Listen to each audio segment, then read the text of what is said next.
Hello good morning friends.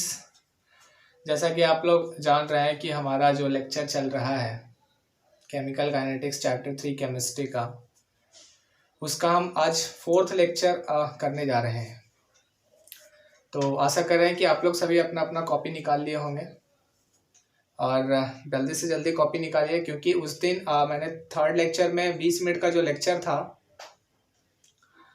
उसमें last moment में अर्ध आयु जो टॉपिक था वो पूरा नहीं हुआ था, तो उसको आज पूरा करेंगे हम लोग। सभी को समझ में आ रहा है ना?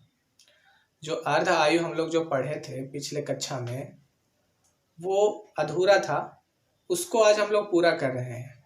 तो सबसे पहले आप हेडिंग डालिए अर्ध आयु। अर्ध आयु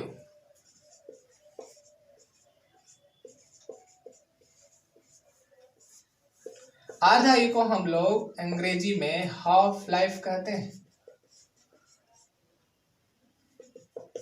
अर्ध आयु को हम लोग अंग्रेजी में क्या कहते हैं? Half life. और हाफ लाइफ यानी कि अर्ध आयु को जो सूचित करते हैं वो टी हाफ से सूचित करिएगा। T half. टी हाफ का मतलब क्या हुआ? अर्ध आयु हुआ। और अर्ध आयु देखिए, जैसे हम लोग शून्य कोटि की अभिक्रिया पढ़े थे, उसके बाद प्रथम कोटि की पढ़ेंगे, उसके बाद द्वितीय कोटि की अभिक्रिया पढ़ेंगे, तो सभी का अपना अपना एक अर्ध आयु होता है। बोर्ड एग्जाम में अक्सर पूछा जाता है कि शून्य कोटि की अभिक्रिया में के की इकाई क्या होती है, अर्ध आयु क्या होता है, फर्स्ट ऑर्डर ऑफ रिएक्शंस के लिए, सेकेंड ऑर्डर ऑफ रिएक्शंस के लिए, जीरो ऑर्डर के लिए। तो सभी के लिए आपको के की इकाई निकालना पड़ेगा। इससे पहले हम लोग शून्य कोटि की अभिक्रिया पढ़ चुके हैं, ठीक है। उसका अर्ध आयु निकाल रहे थे तो उस समय थोड़ा वीडियो मिस हो गया था, उसको आज लेकर फिर से प्रस्तुत हुआ हूं। तो अर्ध आयु आप लोग हेडिंग डाल दीजिए। और अर्ध आयु का मतलब ये होता है किसी भी रासायनिक अभिक्रिया को आधा पूर्ण हो जाने में, आधा पूर्ण हो जाने में जो समय लगता है उसी को हम लोग अर्ध आयु कहते हैं, ठीक। उसी को क्या कहते हैं? अर्ध आयु कहते हैं। तो आप लोग पॉइंट लिखिएगा। किसी भी रासायनिक अभिक्रिया को आधा पूर्ण हो जाने में जो समय लगता है उसे उस रासायनिक अभिक्रिया की अर्ध आयु कहते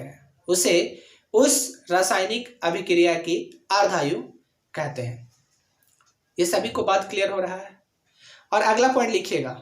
अर्ध आयु को हम लोग या ऐसे लिख सकते हैं, अर्ध आयु को टी हाफ से सूचित करते हैं। ये ध्यान रखिएगा, अर्ध आयु को टी हाफ से सूचित करते हैं। अब सांद्रण, जैसे यहां पर मान लीजिए, माना कि अभिक्रिया जब पूर्ण होता है तो उसका सांद्रण होता है A मोल पर लीटर। कितना होता है? A मोल पर लीटर। अगर अभिक्रिया पूर्ण नहीं हुआ है, आधा हुआ है, ठीक है, तो उसे हम लोग क्या लिखेंगे? माना कि x इज इक्वल टू, यहाँ पर लिखेगा x is equal to A/2। यहाँ पर A/2 जो है वो सांद्रण है, ठीक है। वो क्या है? सांद्रण है। x is equal to A/2। अब हम लोग कल पढ़े थे कि x इज इक्वल टू क्या पढ़े थे? k/t पढ़े थे या k बराबर x/t पढ़े थे? ये किसको याद है? x is equal to k/t पढ़े थे या क्या k बराबर x/t पढ़े थे? ये ध्यान देना है। यहाँ पर हम लोग पढ़े थे k बराबर x/t, आप लोग को याद नहीं है तो यहां से आप लोग क्या कर सकते हैं? k बराबर x/t लिख सकते हैं, ठीक है। ये पहले हम लोग शून्य कोटि की अभिक्रिया में देख चुके हैं कि k is equal to x/t होता है, वेयर k है जो हमारा वेग स्थिरांक है, x जो है हमारा वो क्या है? वेग है, और t क्या है? समय है, ठीक है। तो यहां देखिए, तो यहां से k बराबर हम लोग क्या लिखेंगे? x के जगह पर लिखेंगे A/2, तो A/2 नीचे चले गया, और t माना कि यहाँ पर ये भी माना कि x बराबर A/2 और t बराबर t हाफ लाइफ। यहाँ पर दो चीज करना है, एक तो x बराबर a बटा 2 मानना है और t बराबर क्या लिखना है, t हाफ। ठीक है, तो यहां पर t की जगह पर हम लोग क्या लिखेंगे, t हाफ। ठीक है, क्या लिखेंगे, t हाफ। इसको थोड़ा अच्छा से लिखिएगा,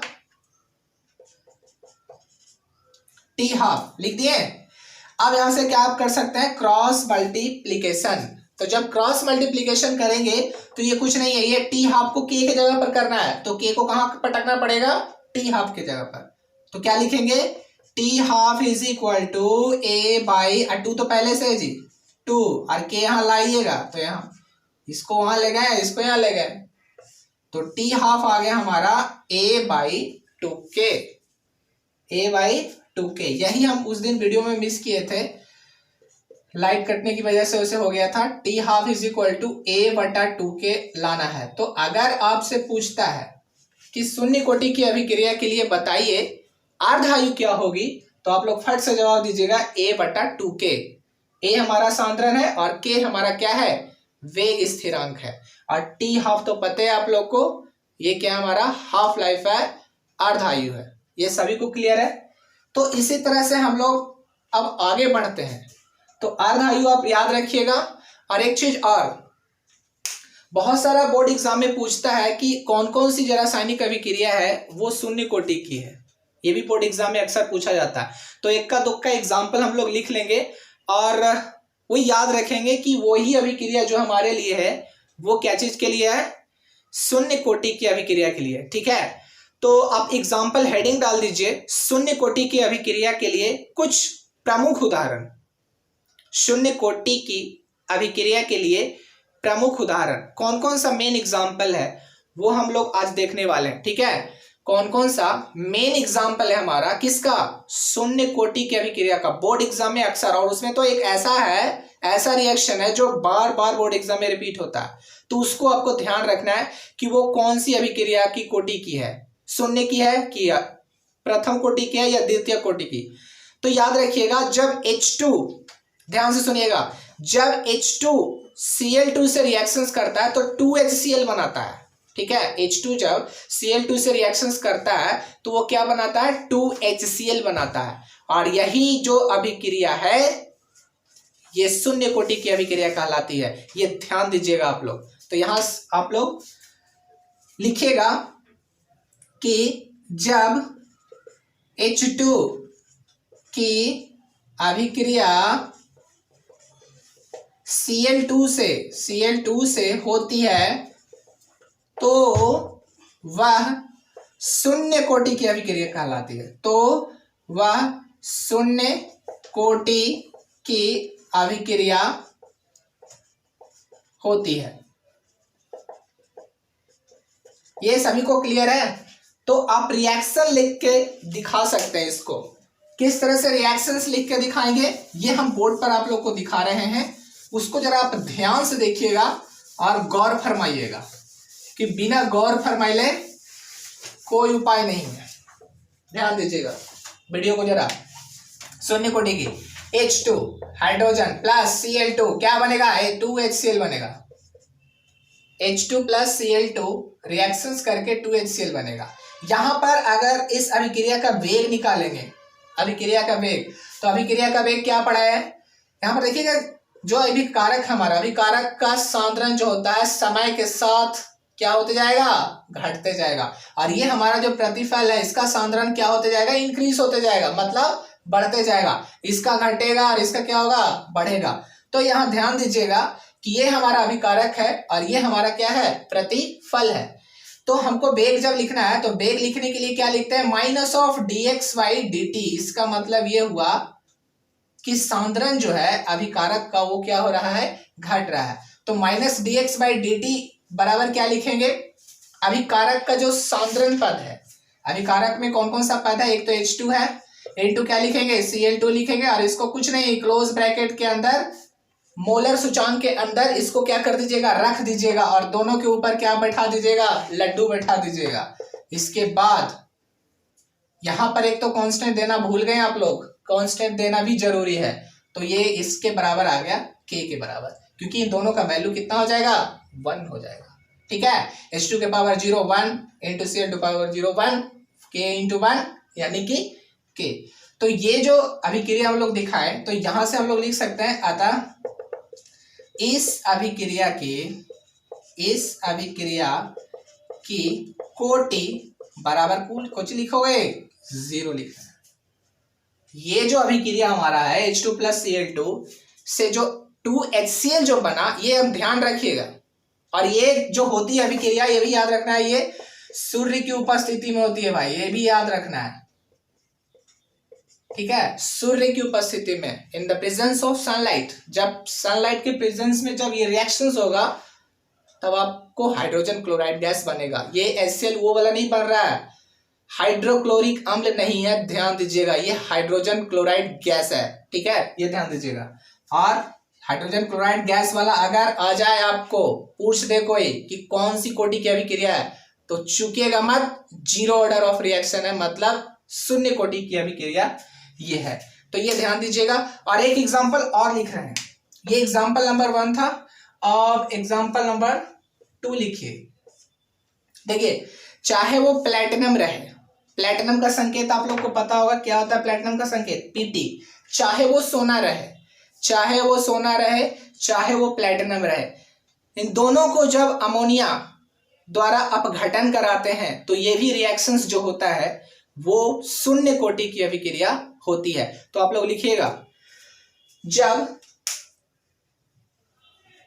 प्लेटिनम या गोल्ड की सतह पर अमोनिया का अपघटन कराते हैं, तब वह भी शून्य कोटि की अभिक्रिया कहलाती है या होती है, तब वह भी शून्य कोटि की अभिक्रिया होती है, ठीक है। तो वह भी शून्य कोटि की अभिक्रिया होती है। अब ध्यान दीजिएगा, इसका रिएक्शंस कैसे लिखेंगे जरा देखिएगा बोर्ड पर।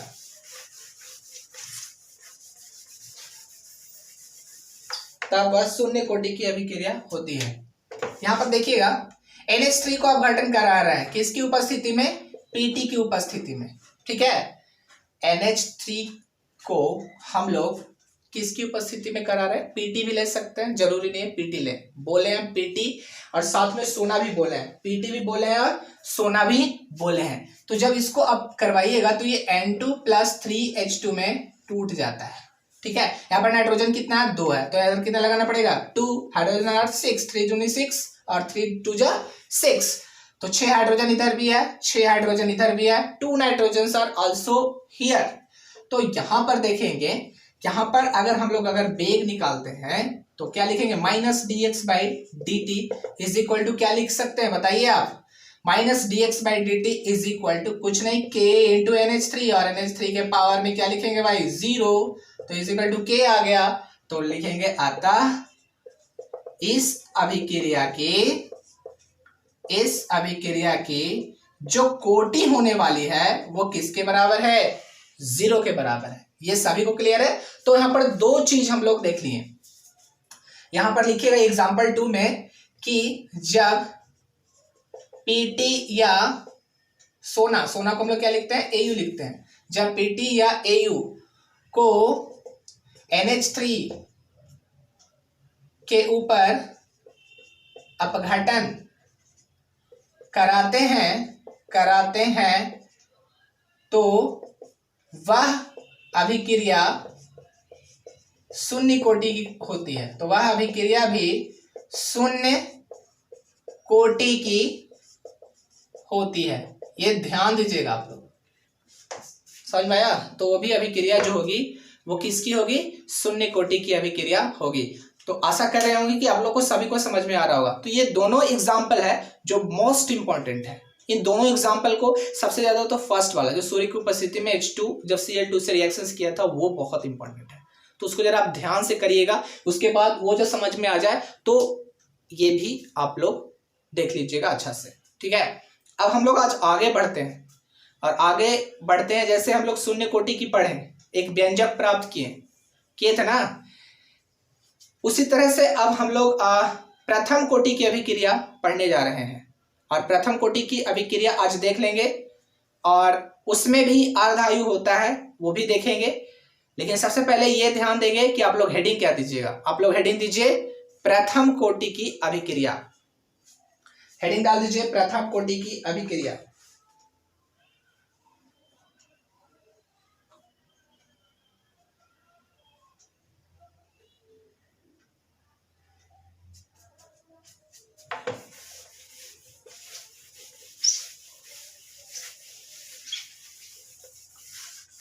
प्रथम कोटि की अभिक्रिया। ठीक है, ध्यान से देखिए। प्रथम कोटि की अभिक्रिया, ये भी मोस्ट इंपॉर्टेंट है, बोर्ड एग्जाम में इसका डेरिवेशन व्यंजक प्राप्त करने के लिए आता है।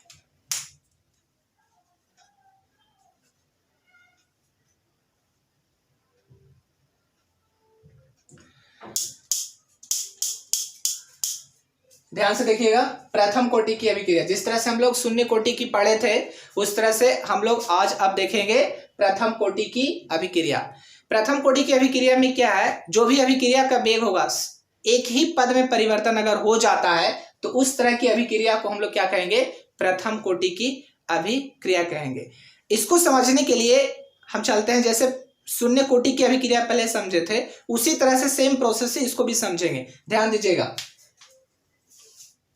ये कोई ए है, ए को हम लोग यहाँ पर अभिकारक बोल रहे हैं और अभिकारक से क्या में चेंज हुआ, ये प्रतिफल जो बी है। यहाँ पर ए अभिकारक है और बी हमारा क्या है, प्रतिफल है। ध्यान से देखिएगा इसको, वीडियो को, क्योंकि अगर ये नहीं समझ में आया तो फिर कुछ नहीं समझ में आएगा। बात है जो क्लियर कट, लाइक फाइक करते रहिए। ए से क्या बना है, बी बना है। यहाँ ए अभिकारक है और बी हमारा प्रतिफल है, ये ध्यान देना है।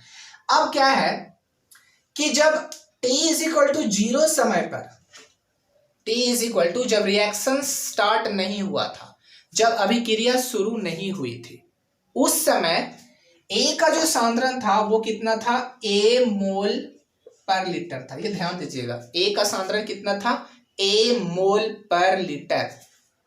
और शुरू में B का जो सांद्रण था वो कितना था, 0 मोल पर लीटर। ये क्लियर है ना। जब अभिक्रिया नहीं हुआ था तो अभिकारक के पास तो कितना सांद्रण था, कितना सांद्रण था, A मोल पर लीटर। B का कितना था, 0 था। लेकिन कुछ समय बाद, t is equal to T समय बाद, इसका सांद्रण क्या बोलेंगे, जिस तरह से रासायनिक अभिक्रिया होती है अभिकारक का सांद्रण घटते जाएगा, प्रतिफल का सांद्रण बढ़ते जाएगा। वही कॉन्सेप्ट खाली याद रखना बार बार। तो यहां से क्या लिखेंगे, a माइनस एक्स लिखेंगे। a माइनस एक्स मोल पर लीटर होगा, क्योंकि a का सांद्रण, a है जो b में चेंज हो रहा है, तो a जब b में चेंज होगा तो सांद्रण घटेगा भाई, तो a माइनस एक्स लिखना पड़ेगा। और यहां पर क्या लिखना पड़ेगा, x लिखना पड़ेगा। क्या लिखना पड़ेगा, x लिखना पड़ेगा।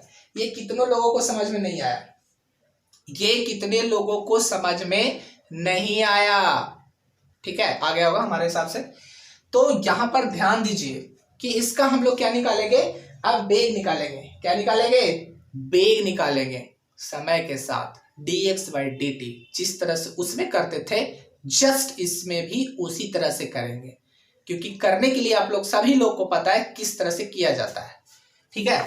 तो यहां पर ध्यान दीजिएगा, dx by dt समानुपाती करना है। ये जो अभिकारक का सांद्रण है कितना है भाई, a माइनस एक्स है। कितना है, a माइनस एक्स है।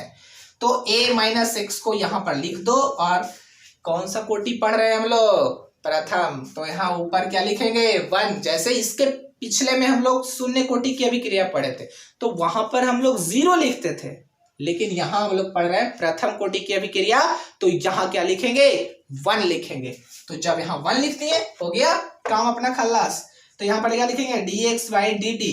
इस समानुपाती को हटाने के लिए हमेशा हमेशा वेग स्थिरांक लेते हैं और क्या लिखेंगे उसको, k से डिनोट करेंगे। ये भी समझ में आ गया होगा आप लोग को। और a माइनस एक्स समझ में आया, इतना तो सभी को क्लियर होगा। dx by dt is equal to k into a minus x. अब बात रहा, यहां से तो मैथ आ गया, ठीक है। तो मैथ को समझने के लिए कुछ ज्यादा करना नहीं है। यहाँ पर जिस तरह से हम लोग कर रहे हैं वो आप देखते जाइएगा, वो स्टेप याद रखिए, क्योंकि अभी आप लोग का यहाँ पर डिफरेंशियल के साथ साथ कैलकुलस भी आ जाता है। तो वो पार्ट अभी हुआ नहीं है, तो नहीं होना, तो गड़बड़ाना नहीं है, ना हड़बड़ाना है और ना गड़बड़ाना है, दोनों में से कोई चीज नहीं करना है, बस पॉइंट देखना है कि किस तरह से हम लोग करेंगे, वो देखिएगा ध्यान से। जो x वाला जो फलन है dx, अब dt के साथ तो नहीं रह सकता ना, अरे एक जात के आदमी दूसरे जात के साथ नहीं रह सकता, इतना ध्यान देना है, वो अपना जाति खोजेगा, ठीक है, क्योंकि उसका लक्षण होता है। तो dx जो है, इसको x नियन लग रहा है, थोड़ा बहुत लग रहा है आपके कास्ट जैसा, तो इसको यहाँ पटकिए, तो a माइनस एक्स डाल दीजिए यहाँ पर, और यहाँ पर क्या है बचा, सिर्फ k बचा, कौन बचा, k, और ये जो है ना इसको भी साइड कर दीजिए, तो साइड कर दिए तो कहाँ आ गया, यहाँ आ गया, ठीक है, इस तरह से चेंज कर लेंगे, बोलो dx बटा a माइनस एक्स बराबर k dt हो गया, ठीक है, ये ध्यान दीजिएगा। अब क्या करेंगे, दोनों पट्टी समाकलन, दोनों ओर समाकलन करने पर ध्यान दीजिएगा, इंटीग्रेशन भी आ रहा है, दोनों ओर समाकलन करने पर, समाकलन जब कर दिए तो उसका चिन्ह तो देना होगा, तो लिखेंगे dx बटा कितना, a minus x is equal to क्या लिखेंगे भाई, इंटीग्रेशन k dt। ये सभी को समझ में आ रहा है ना, ये सभी को समझ में आना चाहिए, ठीक है, क्योंकि ये मैथ्स का पार्ट है, और मैथ्स का पार्ट समझ में अच्छा से आना चाहिए, ठीक है। अगर नहीं समझ में आ रहा है तो कहीं ना कहीं आप गड़बड़ किए हैं मैथ्स में, मैथ में खिलवाड़ किए हैं, नहीं पढ़े अच्छा से, इसलिए आप यहां भी देख लीजिए ध्यान से। तो इसका जो इंटीग्रेशन, इसको हम लोग ऐसे लिख सकते हैं भाई, 1/a minus x dx is equal to, इसमें जो कांस्टेंट है वो टर्म्स को बाहर निकाल लेते हैं, 1 dt हो जाएगा, ठीक है, ये ध्यान दीजिएगा। यहाँ पर इसका जो इंटीग्रेशन होता है 1 बटा a माइनस एक्स का इंटीग्रेशन कितना होता है, माइनस लॉग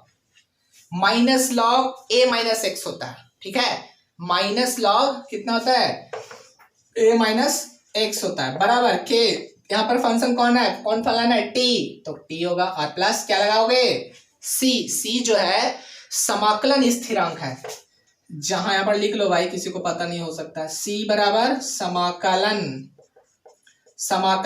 स्थिरांक, c इज द समाकलन स्थिरांक, c को हम लोग क्या बोलेंगे, समाकलन स्थिरांक है, इंटीग्रेशन कांस्टेंट, ठीक है। तो यहां पर ध्यान दीजिएगा, ये kt प्लस c है भाई। अब यहां से क्या करना होगा, x को जीरो करना होगा, x को जीरो करना होगा, और किसको जीरो करना होगा, t को, तो लिखेंगे यहां पढ़ी, जब x is equal to zero और t is equal to zero, तो हम लोग c का वैल्यू निकाल लेंगे आराम से, कोई दिक्कत नहीं है, कोई दिक्कत नहीं है। तो इसमें पुट करिए, इसमें इसको डाल दीजिए, ठीक है, डाल दिए तो क्या बना, minus log a minus x, तो x तो हम लोग जीरो कर दिए भाई, तो लिखेंगे a माइनस जीरो बराबर k गुना जीरो प्लस c, समझ में आ रहा है ये, माइनस लॉग, ठीक है, a माइनस लॉग a बराबर कितना, k into zero plus c, तो यहां से हम लोग क्या लिखे, c बराबर आ गया माइनस लॉग a, सभी को समझ में आ रहा। यहां हमने x और t को इसलिए जीरो किया क्योंकि इंटीग्रेशन कांस्टेंट जो c है हमारा, समाकलन स्थिरांक है, उसका वैल्यू हमको पता करना है, उसका मान लाना है हमको।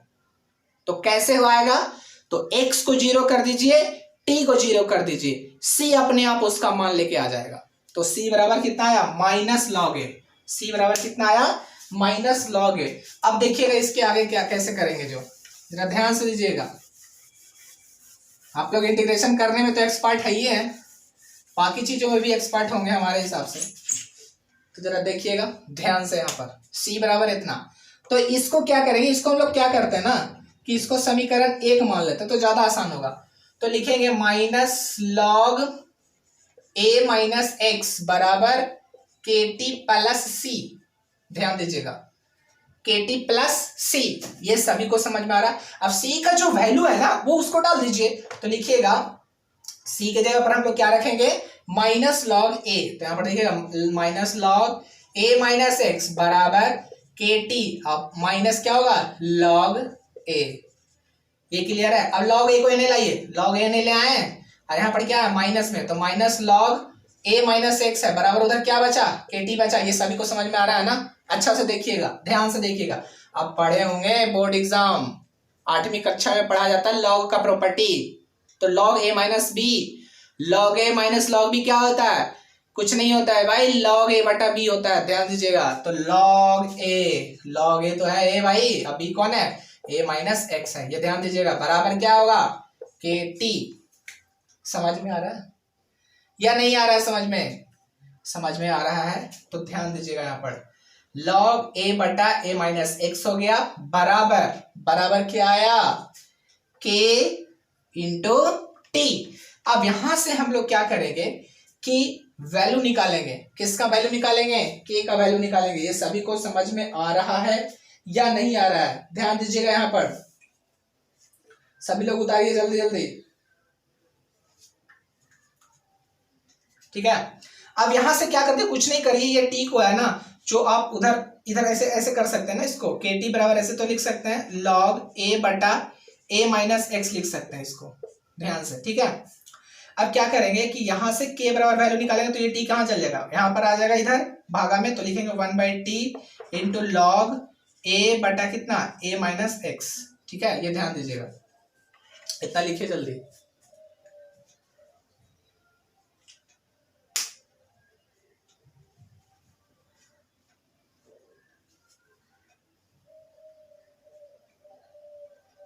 अब इसको सजाने के बाद एक वैल्यू इसका आता है, वो एक्सपेरिमेंटल है, उसको डिटरमाइन किया हुआ, उसको कुछ नहीं कर सकते हैं। 2.303, ठीक है, बटा टी इंटू यहाँ पर क्या लिखेंगे? लॉग ए बटा ए माइनस एक्स। इसको नोट डाउन कर लीजिए। तो यही हमको लाना है,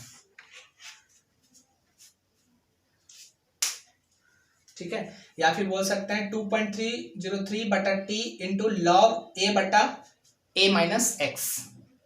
तो यही डिटरमाइन करके आपको लाना है के का वैल्यू, ठीक है। अगला पॉइंट लिखिएगा। यह समीकरण प्रथम कोटि की अभिक्रिया के लिए, यह समीकरण प्रथम कोटि की अभिक्रिया के लिए वेग समीकरण कहलाता है। वेग समीकरण कहलाता है, ये ध्यान दीजिएगा, ठीक है। तो यहां आप देखिएगा कि के बराबर क्या आया है हमारा?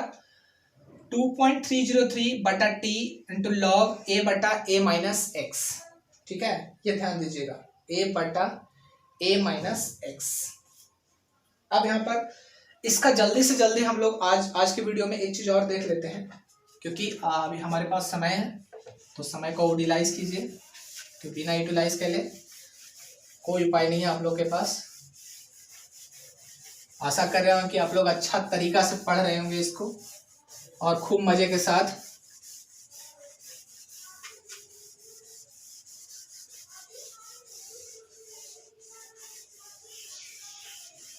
हेडिंग डालिएगा, प्रथम कोटि की अभिक्रिया के लिए अर्धायु। प्रथम कोटि की अभिक्रिया के लिए अर्धायु, जैसे शून्य कोटि की अभिक्रिया के लिए अर्धायु हम लोग पढ़े T half is equal to A बटा 2 के, उसी तरह से इसका भी होता है। प्रथम कोटि की अभिक्रिया के लिए अगर अर्धायु पूछता है तो क्या लिखेंगे हम लोग? 0.693 बटा के। बार बार बोर्ड एग्जाम में पूछा जाता है कि प्रथम कोटि की अभिक्रिया के लिए अर्धायु क्या होगा, तो T half is equal to 0.693 by K. ये ध्यान दीजिए, हेडिंग दीजिए, लिखिए, माना कि x is equal to A बटा 2 तथा माना कि x is equal to A बटा 2 तथा t is equal to T half है, तब पहले तो मान लिया कि सांद्रण इसका आधा हो जाएगा, ठीक है। तो x is equal to A by 2 कर देंगे, t कितना होगा? टी हाफ होगा। अब अभी हम लोग एक फॉर्मूला पढ़े, प्रथम कोटि का जो व्यंजक प्राप्त किए वो वाला लाइए यहाँ पर। k इज इक्वल टू क्या पढ़े? 2.303 बटा कितना? t इंटू क्या? लॉग ए बटा ए माइनस एक्स। क्लियर है? ये सभी को क्लियर होगा। तो k इज इक्वल टू कितना होगा? 2.303। समझ में आ रहा है कुछ? t को क्या करना है? t हाफ कर लिख देना है भाई, कुछ नहीं करना है। लॉग ए को ए रहने दो, ठीक है। यहां से a माइनस एक्स के जगह पर क्या लिखोगे? a by 2। अगला पॉइंट 2.303 बटा कितना? टी हाफ ठीक है, इनटू, अगर ये कट जाएगा तो ये log 2 हो जाएगा। यहाँ पर ध्यान दीजिएगा, इसको जब आप सिंप्लीफाई कीजिएगा तो ये log a आ जाएगा, नीचे क्या आ जाएगा 2a माइनस a बटा 2, तो a कैंसिल हो गए 2 पर चल जाएगा, तो ये कितना बन गया log 2। ये हम डायरेक्ट इसके बदले ही पूरा का बदले log 2 लिख दिए। और ध्यान दीजिएगा बाबू की log 2 का जो वैल्यू होता है वो 0.30 होता है। ठीक है, ये कैलकुलेटर में आप लोग देख सकते हैं या गूगल पे सर्च मार सकते हैं। log 2 का जो वैल्यू होता है वो 0.30 होता है। तो यहां से आप लोग क्या लिख सकते हैं बताइए, इसको जब मल्टीप्लाई करेंगे 2.303 इंटू 0.30 बाई टी हाफ, तो हमें क्या मिलने वाला है, कुछ नहीं मिलने वाला है। T half is equal to क्या हो जाएगा, अरे ये यहाँ पढ़ के तो के को नीचे लिखना पड़ेगा ना, तो के नीचे लिख दिए, और इन दिनों को जब मल्टीप्लाई आप लोग करिएगा तो अप्रोक्स 0.693 आएगा। तो यही आपको रटना है बार बार, टी हाफ बराबर 0.693। ठीक है, अब बटा के कौन सा स्थिरांक है, वेग स्थिरांक है, ये सभी को पता होगा। ठीक है, और टी हाफ तो पता है हमको कि अर्ध आयु निकाल रहे हैं बार बार। तो यहां से हम लोग को पता चल गया कि प्रथम कोटि की अभिक्रिया के लिए जो अर्ध आयु होती है वो 0.693 बटा के होती है, और शून्य कोटि की अभिक्रिया के लिए पढ़े थे T half is equal to a बटा 2k। ठीक है, तो अब जो हम लोग अगली क्लास में आएंगे जस्ट इसके आगे आएंगे, और इससे कुछ बेस्ड एग्जाम्पल जो होगा वो भी मैं न्यूमेरिकल के माध्यम से करवाना चाहूंगा। तो अगर आज आपको लेक्चर को समझ में नहीं आया तो इसको बार बार इस वीडियो को पॉज कर के देखिए, क्योंकि ये बहुत आगे हम लोग निकल चुके हैं, ये बहुत बड़ा चीज है ये चीज समझना। ठीक है, तो अच्छे को समझ में नहीं आता, लेकिन आप लोग को जरूर आशा कर रहे हो कि जो हमारे समर्थक हैं उनको जरूर समझ में ये आ रहा होगा। ठीक है, तो आप लोग क्या करिए, इस वीडियो को जितना से ज्यादा लाइक कीजिए और सब्सक्राइब कीजिए, और क्या और काम क्या है, दूसरे दोस्तों के साथ भेज दीजिए।